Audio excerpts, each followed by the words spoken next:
Muy buenas tardes, mi nombre es Fabián Armando Moyota Suasti. El tema de mi trabajo para maestría en economía es el análisis comparativo del riesgo país de Ecuador, Venezuela y Colombia, factores determinantes y repercusiones económicas en el periodo 2017-2021. Como primera parte, yo he desarrollado este tema en tres partes para poderlos ir revisando. El primero es la introducción, luego tenemos el desarrollo y por último la conclusión. Como introducción, tenemos la primera interrogante. ¿Qué es el riesgo país? El riesgo país refleja la probabilidad de que un país no cumpla con sus obligaciones de pagos externos, como la deuda, afectando la confianza de los inversionistas, organismos internacionales y entidades financieras. Este riesgo depende de múltiples factores, como los cuales tenemos el económico, que hace referencia a la deuda pública, la inflación, el PIB, la balanza comercial. El político, que es la estabilidad del gobierno y conflictos internos, y lo que es social, las protestas, el desempleo y la cohesión social. El objetivo del estudio. El propósito fue analizar cómo estos factores afectan el riesgo país en tres naciones latinoamericanas con contextos distintos, como el cual son Ecuador, Venezuela y Colombia. En la hipótesis, el riesgo país está influenciado por variables como el PIB, la inflación, la deuda pública, la balanza comercial y la tasa de desempleo. Metodología. Se utilizó un análisis de datos de panel con un modelo de efectos fijos, utilizando información de los años 2017 al 2021. El modelo relaciona dos tipos de variables: la dependiente, que es el riesgo país, y la independiente, que es el PIB, la inflación, la deuda pública, la balanza comercial y la tasa de desempleo. Los datos utilizados son datos históricos de fuentes confiables como el Banco Mundial, FMI o CEPAL.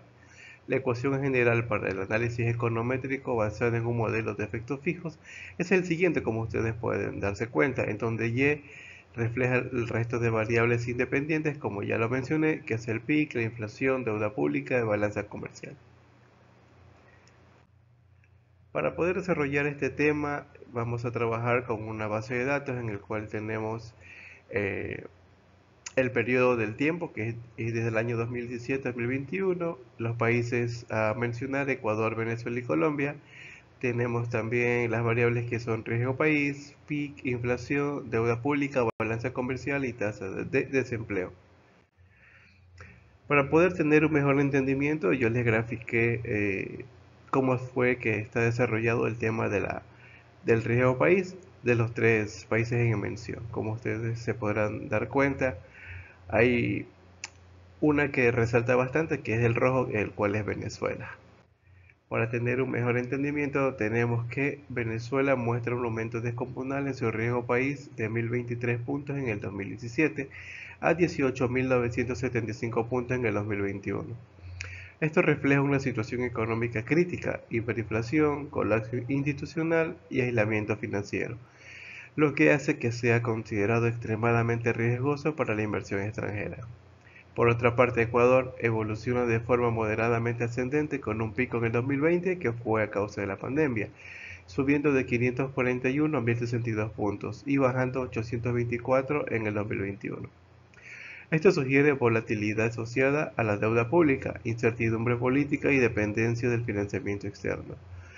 Y por último tenemos a Colombia, en el cual tiene un perfil más estable en comparación, moviéndose entre 562 y 789 puntos. A pesar de que sube un poco en el 2020, mantiene una percepción de riesgo más bajo, lo que indica mayor estabilidad macroeconómica y política. A continuación tenemos un análisis de regresión de Pearson, en el cual este análisis nos indica lo siguiente: que la deuda pública tiene una fuerte y significativa relación positiva con el riesgo país. El PIB muestra una correlación negativa moderada y cercana a la significancia. Y la inflación también se relaciona positivamente, pero sin evidencia estadística fuerte. La balanza comercial y desempleo no muestra relaciones importantes con el riesgo país. Análisis ANOVA. En base al cuadro presentado tenemos la siguiente interpretación. El modelo de regresión múltiple sí explica una parte significativa de la variabilidad del riesgo país. Esto valida el uso de las variables seleccionadas, como el cual es el PIB, inflación, deuda y etc., como predictores del riesgo país. Aunque el modelo es significativo en conjunto, no todas las variables individuales necesariamente lo serán. Análisis de coeficientes. En base a la tabla presentada tenemos la siguiente interpretación.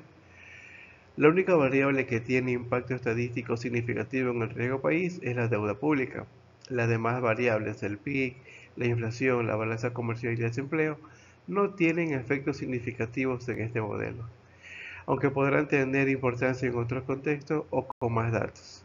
Esto coincide con los resultados anteriores, que la correlación de Pearson y ANOVA, reforzando la conclusión de que la deuda pública es la clave determinante del riesgo país en este análisis. Y para concluir tenemos la conclusión. El análisis confirma que la deuda pública es el principal factor que influye en el riesgo país, mostrando una clasificación positiva fuerte y estadísticamente significativa. Aunque otras variables económicas como el PIB, la inflación, la balanza comercial y el desempleo presentan cierta relación, no tienen un impacto significativo en este modelo, posiblemente por las limitaciones del tamaño de la muestra. Estos resultados respaldan parcialmente la hipótesis inicial y coinciden con los estudios previos que destacan el papel de la deuda y el déficit fiscal en la percepción del riesgo de los inversionistas. Se concluye que reducir la deuda pública mediante políticas fiscales sólidas puede ser la clave para mejorar el riesgo país. Bueno, con esto concluye mi tema de trabajo. Les agradezco mucho por su tiempo y por toda la predisposición que han tenido a lo largo de la maestría. Muchísimas gracias.